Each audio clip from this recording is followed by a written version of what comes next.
The following episode contains mature themes and strong language. Listener discretion is advised.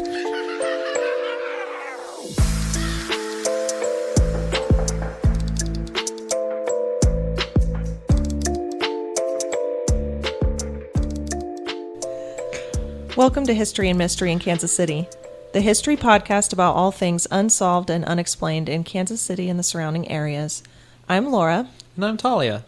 And today we are talking about the Beattie Mansion in St. Joseph, Missouri. Is that how it's pronounced? Yes. I'm sure I will be calling it Beattie throughout, but it's Beattie. Okay, because that's how I thought it was. That's... I just be mispronouncing everything apparently, so yeah, it's fine. Good. I'm just gonna start randomly mispronouncing random words throughout the podcast, see if anybody notices from now on. It was built in 1854 and it's located at 1120 Main Street in St. Joe. It's just a block or two off of Frederick, which is one of the main streets there. God, it's going to be one of those episodes. Fair warning to you, ye listeners. It's going to be... Oh, yeah, it's going to be... Yeah, it's been a rough week, rough month, rough year. Anyway. Yeah. The Beattie Mansion was built as a home for Armstrong Beattie, and he was the city's first banker, a 5-time mayor, and one of the first millionaires in town. And he had a wife named Eliza. 5-time mayor. Yes. I believe it was up until he died. If you look at the photos of the house, it is ginormous. But actually, when it was first built, it was only half of that. There was an addition added on later, but that was after they both passed away. Both of them died in the house. He died of cholera in 1878. He left his wife Eliza with the house, but his funds went elsewhere. Yeah, they went to his nephews and nieces. Yeah, because they didn't have any heirs of their own. Eliza herself died in 1880, and since they didn't have any heirs, the home was sold to the Ladies' Union Benevolent Association in 1882. So Luba. Anytime you add the word benevolent to something, it kind of has the reverse sense to it. Like if you go, I'm trying to be benevolent here, and it's like, that sounds so menacing. Mm-hmm. Does it not? I don't know. I've never really thought about it. Because, like, I know that it like, housed, like, the homeless and, like, people with mental issues and the distressed and stuff like that. But at the same time, like, back during those times, they did not treat people like that very well. Yeah. I think they meant well.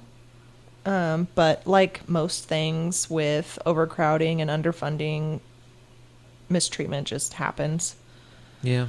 But at first it was basically where unwed mothers who worked in the St. Joseph brothels, they had become pregnant and homeless, and this was their house. And then they also started taking up using it as an orphanage and taking up orphans. Because they were getting knocked up and they had no place to go. And then popping out kids who had no place to go. Yeah. And so that's when it became what they called the home for the friendless. That's a good name. Yeah. It's sad though. Yeah, but it's better than something benevolent. Like, I don't know. Maybe. I mean, that wasn't what they called it. That was just the association that bought it. Oh. That makes more sense. Yes. Yeah. They're just a ladies' union. Okay. Good-hearted ladies who bought it. Anyway. And also in that same year, 1882, that's when they added on to it. So then now it has a west wing and an east wing, so it doubled in size, and they're just mirrored. Both sides look exactly the same. Probably a good idea to expand it if you're going to be bringing more people in. Mm-hmm. Probably a good idea. In 1895, the house was converted into a memorial home for the aged, or the aged. You know, I like that word better than aged. I More do too. better, Jesus. What did we tell you, listeners? It's one of those where our brains are just functionally. Well, my Disabled. brain is functionally just gone this week. It's been one of those things, but And I'm working on like 3 hours of sleep, something like that. So. Yeah. In 1995, Luba needed more modern facilities for its residents and moved the aged home to another location. For roughly a year and a half before the current owner bought the property, it was also used to house the mentally ill and substance abuse addicts. The building was then sold to private owners in 2004, and they plan to turn it into a bed and breakfast. Yes, and that ties into the video that I saw. Yes. Yeah, and they could not get contractors to work on it because as soon as they would start, that's when they would get paranormal activity. Yes. And apparently it was so bad that big, burly, rough construction workers were like, hell nah. I mean, like I said, it does not take very much to stir some people up. Mm-hmm. Especially when you're working with heavy machinery. Yeah. Or even just big tools. Like, do you want to be swinging a sledgehammer mid-swing and feel someone tapping on your shoulder? No. Yeah, that's... Or holding a circular saw above your head or something. Yeah, and then you hear a right behind you, and you're or like... a nail gun. Yeah, see... I'd be shooting very people. Dangerous. It is very dangerous. And not to say that construction people are very superstitious. There are a lot that are.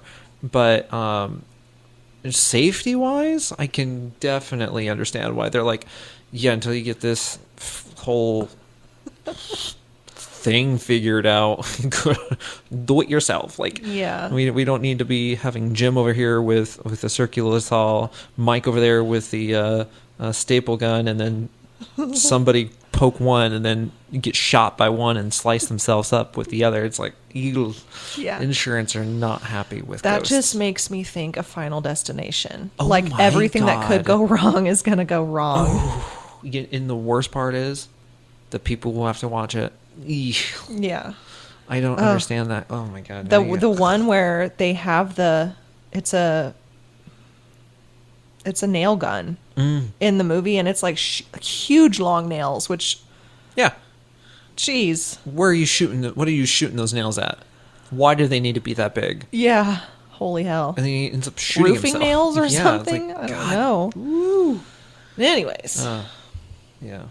Yeah, we don't... So I can understand why contractors wouldn't want to work on it. Yeah. And then they have a lot of paranormal activity going on in there. A ton. A paranormal team was brought in after the construction workers were like, nah, I'm good. And they found that Eliza was the most prominent spirit in the house. She's said to roam the second floor of the building, and also the second floor, it has a room that houses at least one child spirit who's been heard laughing and yelling. That child spirits are just the creepiest thing in the world. Yes. Well, part of the reason why they are the creepiest thing in the world is because in the paranormal field, it has been quite discussed at length on whether or not they could be potentially demonic spirits or evil spirits pretending to be. Because a lot of people are going to let their guard down for a kid Yeah. and open themselves up for the kid to help the kid or talk to the kid versus boop, whatever they actually look like. Yeah. And so they have the tendency to mimic these things to lower people's guards. Yeah. Or it could just be a kid. You just never know. 50-50 chance. 50-50. Do you want to play that game? Spin the roulette. And it's like... But wasn't the kid that they...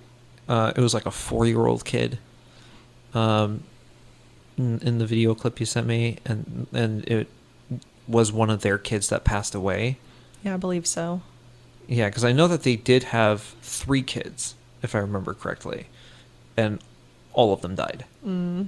Back in the day, it was so hard to keep kids alive. Right? I mean, it was hard not to catch cholera, apparently. Yeah. And just watch what you're drinking, man. Come on. What's his name? Abraham or whatever? I believe so. Armstrong. Abraham Armstrong's tomatoes. I read that he got cholera several times in his life, but it was just the last one that killed him. God, build an immunity to this thing. I honestly can't. I don't know enough about cholera other than you can get it in water. So I can't say don't get it again. Like, don't get COVID again. Yeah, right? It's like one of those things. Stop getting COVID. Just stop. You get cholera from dirty water. I'll have to look it up. I don't know for sure. Yeah. I'm not a doctor, guys. The first floor kitchen also has a ghost hotspot with various shadowy child-size and adult-size apparitions. And the basement is reportedly the most haunted place in the building. It's said to house a male entity who's been seen walking the hallways and laughing. And that spirit also likes to taunt visitors. Which is kind of funny, because in the interviews that we saw in that video, they said that the person in the basement was a grouchy person. Yeah. It was the former groundskeeper. Yeah. Or is believed to be the former groundskeeper. And that the first paranormal experience that the new owner, female owner, had in the house was in the kitchen. And it looked like a tarry, shadowy thing just crawling on the ceiling. Oh, that's so creepy. That's so, yeah. Why are you on the ceiling? Well, you know, if you can do these things, why would... If you had Spider-Man's powers, you're going to tell me you wouldn't occasionally just crawl on the walls to get to places? I mean, it's faster. I mean, if you How is it faster? Well, It's if the you're same walking in a distance. crowded area, just climb up the wall. There you go. No, I'd probably just go through the crowd because then it'd make them feel some kind of way. Well, if you're wearing a costume or something, sure. Like, that's why he wears the suit. No one's going to judge him if you're wearing a Spider-Man suit and climbing up the walls. They're not going to know it's you. If anything, they might think it's cool. Yeah. Psychic medium for the mansion said, quote, "I always told my husband the house was calling me, and I knew I had a role to play there. I communicated with the custodian, Carl." I wonder if that's the guy in the basement. I don't know. The moment I pulled into the lot in 2018. My first investigation was in 2019, and I was contacted by the spirits inside immediately. My interest is foremost the spirits and their welfare, as well as uncovering the true history of the mansion and their residents. And the residents. End quote. Yeah, the residents. So maybe it was Carl. Carl. That's like the third Carl we've talked about. They kill people. That is a joke. Carl, whatever your last name, do not come after us. Yeah. I have cameras. It doesn't even say it. It didn't say a last name, and I couldn't find it. Yeah. But yeah.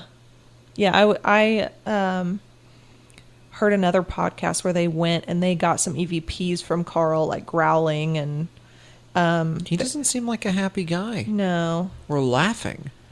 I mean, to be fair, in the video that we saw, or when he was alone in the basement asking questions and stuff, maybe once Carl gets to know you a little bit, he relaxes a little and he's more chill. But yeah, growling at people doesn't sound like very friendly, happy-go-lucky dude. Yeah.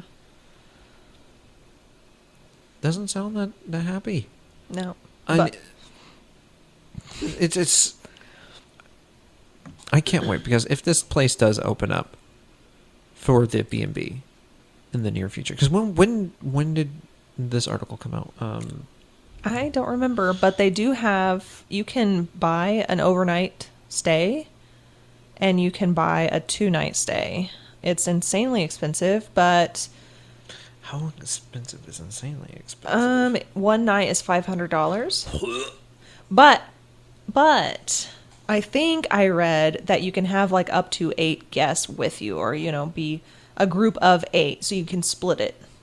It's either 6 or 8, I can't remember. That was also in 2019, so I guess if they're renting out areas, I guess it is open now. Yeah. As an Airbnb. Oh. Not Well, Airbnb, but a B&B. it's not really. It's just for ghost hunting.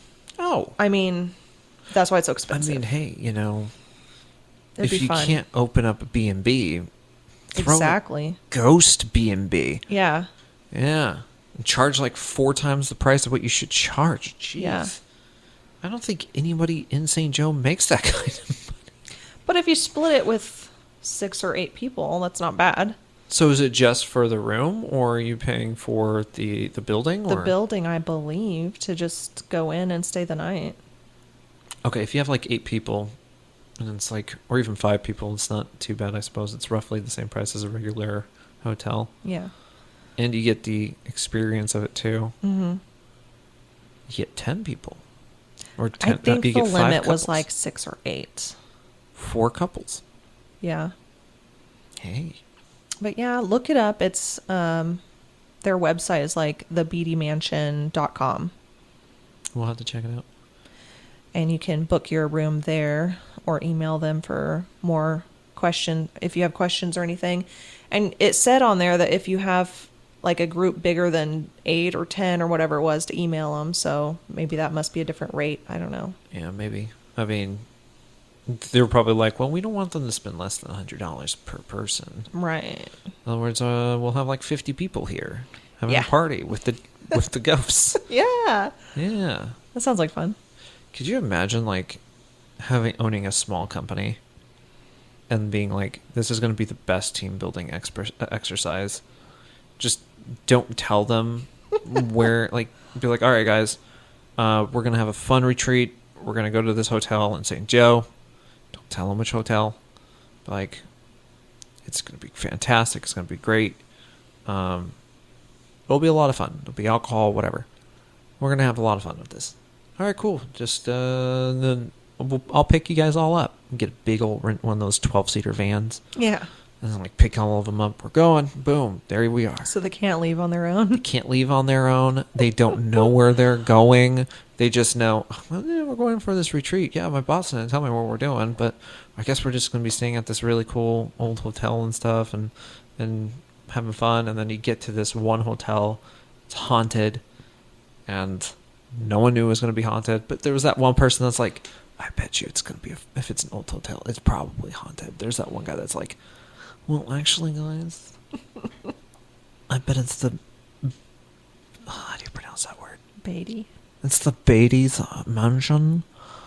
It's probably got a good group price. There's only 8 of us, so... Team building. Let's Yeah. find some ghosts. I don't know how I got to that point in my life right there. Just... this is what happens. Your brain on life. What did you say? Squirrels. My brain on the squirrels. I love it. My brain hasn't even been smart enough for squirrels. It's what is, I don't know. It's my brain on rocks. Oh no. It's just woo. Amoebas right here. Jeez. I think that's all I have. Check us out on YouTube. The YouTube is History and Mystery in Kansas City. And the Facebook group is History and Mystery KC And the Patreon is patreon.com/History and Mystery KC And we'll catch you in the next one. Maybe next time we'll do, what is that one that I was talking The Elms. about? Yes, thank you. Brain. Elms Hotel. Yes. It sounds like a really cool place. I kind of want to go there too. I do want to go so bad. So pretty. It is pretty. so gorgeous. Yeah, because I was telling you earlier, there's a lot of conflicting things for its history, and I was like, but we'll explain that later. Yeah. We'll catch you guys in the next one. Yes. In the meantime, stay aware, alert, and alive. Bye. Bye.